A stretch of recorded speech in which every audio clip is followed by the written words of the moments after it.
எல்லோருக்கும் வணக்கம். இன்றைக்கி அனிதா புஷ்பவனம்குப்புசாமி யூடியூப் சேனலில் உங்களெல்லாம் சந்திக்கிறதுல ரொம்ப ரொம்ப மகிழ்ச்சி. இன்றைக்கு இந்த பதிவில் மாம்பழம் கேசரி செய்ய போகிறோம். அல்வானாலே எல்லாருக்கும் ரொம்ப பிடிக்கும் இல்லையா? அதுலேயும் இப்போ மாம்பழம் சீசன். இந்த சீசனை பயன்படுத்திக்கிட்டு கொஞ்சம் வித்தியாசமாக செய்யலாமே அப்படின்னு பார்க்கும்போது இந்த மாம்பழம் கேசரி எனக்கு மனசில் தோணுச்சு. ரொம்ப சுவையாக இருக்கும். ஏற்கனவே நான் செஞ்சுருக்கேன். அதன் செய்முறை ரொம்ப எளிமையானது. சரி, இப்போது செய்யலாமா? முதல்ல நம்ம என்ன பண்ணுறோன்னா, அதற்கு 3/4 கப் இந்த கேசரியை செய்வோம் இல்லையா, அதற்கான ரவை எடுத்துக்கணும். அதாவது இதுக்கு பட்டண ரவைன்னு சொல்லுவாங்க கோயம்புத்தூர் பக்கத்தில். வெள்ளை ரவை இருக்குது இல்லையா, அதை எடுத்துக்கோங்க. வாணலி சூடாகட்டும். இது நெய்யில் அல்லது உங்களுக்கு விருப்பமான எண்ணெயில் செஞ்சுக்கோங்க. நான் நெய்யில் செய்கிறேன். நான் இப்போ வாணலி சூடாயிடுச்சு. கிட்டத்தட்ட 3-4 டேபிள் ஸ்பூன் நெய் விட்டுக்கலாம். நம்ம வீஹா நெய். சரி, வீஹானா என்னன்னு கேட்டிங்கன்னா, புதுசாக பார்க்குறவங்க டெய்லியுமே புதுதாக சப்ஸ்கிரைபர்ஸ் வர்றாங்க இல்லையா, அதனால் அவங்கெல்லாம் கேட்பாங்க. வீஹா.ஆன்லைன் அப்படின்றது பார்த்திங்கன்னா எங்களுடைய ஆன்லைன் ஷாப். அது உருகிட்டும், அது வரைக்கும் நான் சொல்லிடுறேன். வீஹா.ஆன்லைன் என்பது பார்த்திங்கன்னா எங்களுடைய ஆன்லைன் ஷாப். இப்போ அது உங்களுடையது. அது எங்கே போய் பார்க்கணுன்னா, கூகுளுக்கு போங்க. www.vihaviha.online டெக்ஸ்ட் பண்ணுங்கள். அங்கே மிஸ்ஸஸ் அனிதா குப்புசாமிஸ் viha.online அப்படின்னு ஒரு வெப்சைட் ஓப்பன் ஆகும். அதுதான் பார்த்திங்கன்னா எங்களுடைய ஆன்லைன் ஷாப். அதில் நிறைய பொருள்கள் இருக்குது. எங்கள் ஆன்லைன் ஷாப்பில் இருக்கக்கூடிய பொருள்கள், அதாவது வீஹா ஆன்லைன்றது பார்த்திங்கன்னா வேறு எந்த ஆன்லைன்லையாவது அந்த பெயரை பயன்படுத்தினாங்கன்னா அது எங்களுடையது கிடையாது. அதே போல் என்னுடைய புகைப்படத்தை, என்னுடைய வீடியோவை, என்னுடைய பெயரை பயன்படுத்தி யாராவது இது மேடம்து தான், அவங்கக்கிட்ட இருந்தால் அந்த பொருள் வாங்கி கொடுத்துக்கிட்டு இருக்கோம் அப்படின்னு சொன்னாங்கன்னா அதுவும் உண்மை கிடையாது. உங்கள் நாட்டிலையோ உங்கள் ஊர்லேயோ எந்த கடையிலையும் எங்களுடைய பொருள்கள் விற்பனைக்கு நான் கொடுத்து வைக்கலை. ஏன்னா ஒரு சிலர் உங்கள் பேரை சொல்லி கொடுக்குறாங்களே, வாங்கலாமா வேண்டாமான்னு கேட்டுக்கிட்டு இருக்கீங்க. இன்னும் ஒரு சிலர்னால் பார்த்திங்கன்னா நாங்கள் ஏமாந்துட்டோம் அப்படின்னு சொல்லிட்டு இருக்காங்க. ஏன்னா தரமற்ற பொருள்கள் கொடுத்துட்டு என் பேரை ரிப்பேர் பண்ணாங்கன்னா அதை நான் பார்த்துட்ருக்க முடியாது இல்லையா? அதுக்காக தான் இதை ஒவ்வொரு பதிவுலையும் நான் சொல்லிக்கிட்டு இருக்கேன். சரி, நேரடியாக பொருள்கள் வாங்கினா எங்கே வாங்கணும் அப்படின்னு கேட்டிங்கன்னா, சென்னை ராஜா அண்ணாமலைபுரத்தில் இருக்கக்கூடிய எங்களுடைய வீஹா ஷாப்புக்கு வாங்க. இதோட கூகுள் மேப்பில் வீஹா ஷாப் சென்னை ராஜா அண்ணாமலைபுரம்னு போட்டிங்கன்னா உங்களுக்கு மேப் டைரக்ட் பண்ணிவிட்டு கொண்டு எங்கள் கடையில் விட்டுரும். சரி, இந்த மாதிரி நேரத்தில் இந்த கொரோனா உச்சக்கட்டத்தில் இருக்குது. எங்கள் நாட்டுக்கோ எங்கள் ஊருக்கோ உங்கள் பொருள்கள் சேருமா, குரியர் மூலமாக வீட்டுக்கு வருமா அப்படின்னு கேட்டிங்கன்னா, அதற்காக நாங்கள் சிறப்பு ஏற்பாடுகள், அதாவது ஸ்பெஷல் அரேஞ்ச்மெண்ட் செஞ்சுருக்கோம். அதனால் வரும், நீங்கள் கவலைப்பட வேண்டாம். ஏன்னா சிலர் கேட்டுக்கிட்டு இருக்கீங்க, இந்த நேரத்தில் நாங்கள் ஆர்டர் போட்டால் வருமா அப்படின்னு. வரும். சரி, இப்போ பாருங்கள், நான் பேசுகிறதுக்குள்ளே நெய் உருகிருச்சு. இதில் என்ன பண்ணுறோம், நம்ம இந்த ரவை இருக்கு இல்லையா, அதை கொட்டிக்கலாம். இந்த ரவையோட, அதாவது 3/4 கப் எடுத்திருக்கேன்ல, கொஞ்சம் நெய் கூடுதலாக தான் போட்டு செய்கிறேன். நல்லாயிருக்கும், எனக்கு பிடிக்குன்றதுனால போட்டிருக்கேன். அப்புறம் இதில் பார்த்திங்கன்னா கிட்டத்தட்ட ஒரு 1-1.5 டேபிள் ஸ்பூன் போல் இது கேஷ்யூ நட் போட்டுக்கோங்க. முந்திரி பருப்பும் போட்டுக்கோங்க. போட்டு இதை நல்லா பக்குவமாக சிம்மில் வச்சு வறுத்து எடுத்துக்கலாம்.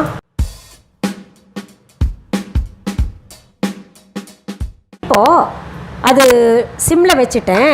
அதுக்குள்ளே நம்ம என்ன பண்ணலான்னா, ஒரு மிக்சர் எடுத்துக்கோங்க. அதில் மாம்பழம் இருக்கு இல்லையா, அது ஒரு மாம்பழம் எடுத்துக்கோங்க. ஒரு மாம்பழம் எடுத்தாலே, நல்லா பெரிய மாம்பழம் நான் எடுத்தனால 1 கப் முழுக்க வந்திருக்கு. சின்ன மாம்பழமாக இருந்தால் நீங்கள் 2 மாம்பழமாக எடுத்துக்கோங்க. அதை துண்டுகளாக நறுக்கிட்டு இதில் போட்டு அரைச்சிக்கலாம். இதுக்கு என்ன மாம்பழம் பயன்படுத்தணும் அப்படிங்கிறீங்க, நல்லா பழுத்த மாம்பழம் எது வேணால் எடுத்துக்கோங்க. ஆனால் நார் இல்லாதது நல்லாயிருக்கும், சுவை தரும்.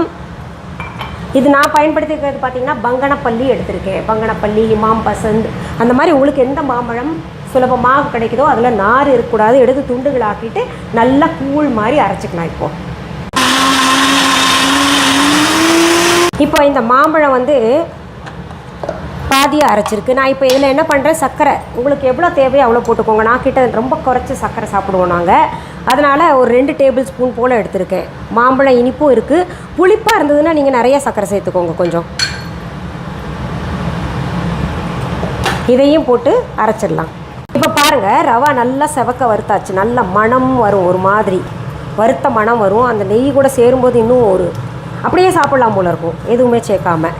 அவ்வளோ டேஸ்ட்டாக இருக்கும். சரி, இப்போ அடுப்பை அணைச்சி நான் என்ன பண்ணுறேன், இந்த பாத்திரத்தில் இந்த வறுத்த ரவாயை கொட்டிக்கலாம்.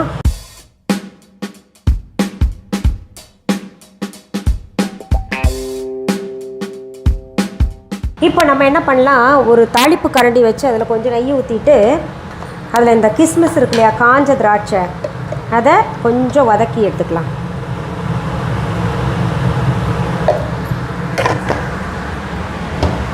நெய் உருகட்டும்.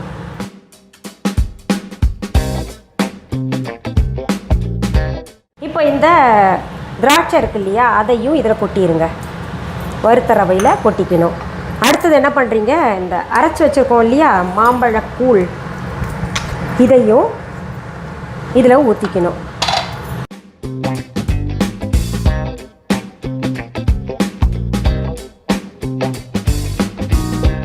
அடுத்தது நம்ம என்ன பண்ணலாம், இந்த ப்ரொசீஜர் போகிறதுக்கு முன்னாடி இந்த கடாய் இந்த அடுப்பில் வச்சுக்கலாம். அதே கடாய் வச்சுக்கிட்டு நான் என்ன பண்ணுறேன், 1.5 டம்ளர் போல் தண்ணி ஊற்றிக்கிறேன். தண்ணி நல்லா கொதிக்கட்டும். அளவு சொல்லிடுறேன். 3/4 கப்பு இது எடுத்துருக்கோம் இல்லையா ரவை, அதாவது 3/4 கப்பு இல்லாட்டி 3/4 டம்ளர் நீங்கள் ரவை எடுத்துக்கிட்டிங்கன்னா 1.5 டம்ளராக 2 பங்கு தண்ணி ஊற்றணும். நம்ம அந்த தண்ணியில் என்ன பண்ணலாம், இந்த குங்குமப்பூ போட்டுக்கலாம். நம்ம வீஹா குங்குமப்பூ தான். இது கலரும் கொடுக்கும், அதே சமயத்தில் சுவையும் தரும். வீஹா குங்குமப்பூ, வீஹால் இருக்குது, சுத்தமான குங்குமப்பூ, காஷ்மீர்லேருந்து வருது. இப்போ இது என்ன பண்ணணுன்னா நம்ம நல்லா கலந்து விட்டுக்கணும். கட்டி பிடிக்காமல் கலந்து விட்டுக்கோங்க.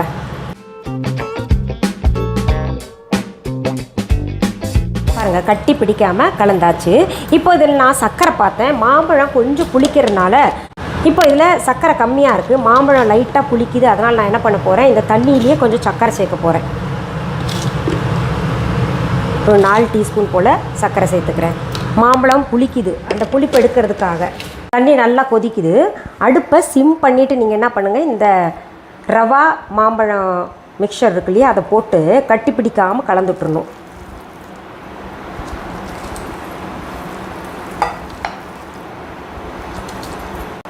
இப்படி நல்லா கலந்து விட்டுருங்க. இதில் பார்த்தீங்கன்னா நான் கலர் சேர்க்கலை. இது இயற்கையாக அந்த குங்குமப்பூ சுடுதண்ணியில் போட்டோம்ல நம்ம அந்த கொதிக்கிற தண்ணியில், அதுவே இயற்கையான நிறம். அப்புறம் அந்த மாம்பழ நிறம், இது ரெண்டுமே இயற்கையாக இருக்கிற காரணத்தினால நமக்கு ஃபுட் கலர் சேர்க்க வேண்டாம். ஃபுட் கலர் அதிகமாக எதுவுமே சேர்க்காமல் பார்த்துக்கோங்க. ஏன்னா அது வந்து சிலருக்கு ஒத்துக்காமல் அலர்ஜியை ஏற்படுத்தும். இப்போ இதை கலந்துட்டு நம்ம லிட் போட்டு மூடி வச்சிடலாம். இப்போ மூடி போட்டு நான் மூடி வச்சிடுறேன். சிம்லேயே வச்சுருங்க. அந்த எவ்வளோ தண்ணி இருக்கோ அதுலேயே ஃபுல்லாக நல்லா வேகட்டும். அதில் இருக்கக்கூடிய தண்ணியும் விழும் இல்லையா, லிட்டில் இருக்கிறது சரியாக பக்குவமாக வெந்திருக்கும். வெயிட் பண்ணலாம்.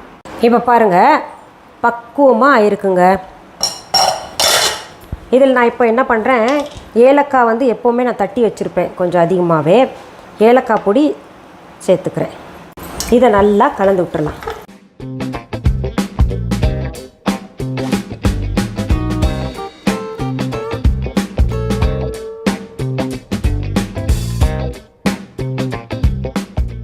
அடுத்தது இந்த கேசரியை நம்ம கொடுக்குறவங்களுக்கு டிஸ்பிளேல எப்படி கொடுக்கலாம், கொஞ்சம் அழகுபடுத்தி கொடுக்கணும் இல்லையா.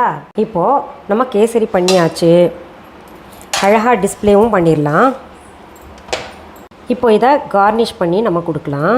குங்குமப்பூ வந்து 4 ஸ்ட்ரீக்ஸ் சும்மா மேலே போட்டு விட்டுடலாம். பாருங்கள், பார்க்கவே என்ன அழகாக இருக்குல்ல.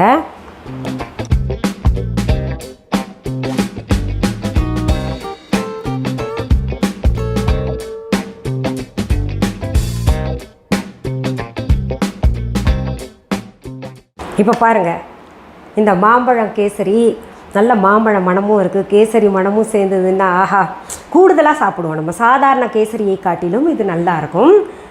இல்லைன்னா ஒரு வெரைட்டி, நம்ம யாராவது கெஸ்ட் வந்தாங்கன்னா அவங்கக்கிட்ட இந்தாங்க அப்படின்னு நீட்டும்போது அவங்க ஆஹா என்னம்மா க்ரியேட்டிவிட்டி அப்படின்னு நினைப்பாங்க இல்லையா. இது வந்து நான் முதல்ல நைவேத்தியம் பண்ணிட்டு வந்துட்டேன். முருகனுக்கும் விநாயகருக்கும் ரொம்ப பிடிச்ச பழம் அப்படின்றதுனால கேசரியும் இருக்குது, அதனால் நைவேத்தியம் பண்ணிட்டு வந்துட்டேன். இப்போ அடுத்தது நான் சாப்பிட்டு பார்க்குறேன். சரி,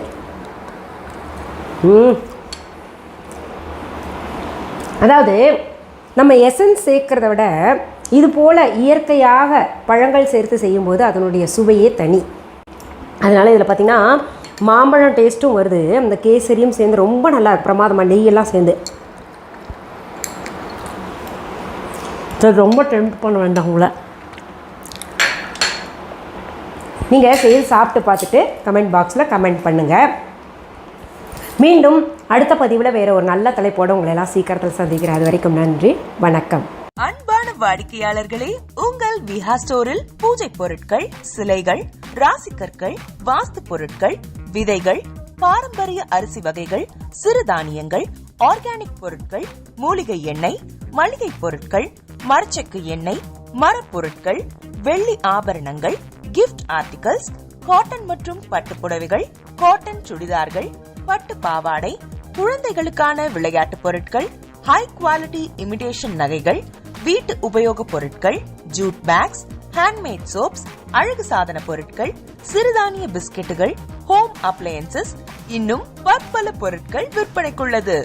விஹா ப்ராடக்ட்களை நீங்கள் வாங்க விரும்பினால் அது எங்களுடைய viha.online வெப்சைட் மற்றும் சென்னை ராஜா அண்ணாமலைபுரத்தில் உள்ள எங்கள் விஹா ஸ்டோரில் மட்டுமே கிடைக்கும் என்பதை தெரிவித்துக் கொள்கிறோம். வேறு எந்த ஆன்லைன் வெப்சைட்களிலும் விஹா ப்ராடக்ட்கள் விற்பனைக்கு கிடையாது என்பதை நீங்கள் கவனத்தில் கொள்ள வேண்டும். எங்கள் விஹா ஸ்டோரின் விலாசத்தை கண்டறிய கூகுள் மேப்ஸில் விஹா ஸ்டோர் என்று டைப் செய்தால் வழியை கண்டறியலாம். www.viha.online வெப்சைட்டிலும் விஹா ஸ்டோரின் அட்ரஸ் உள்ளது.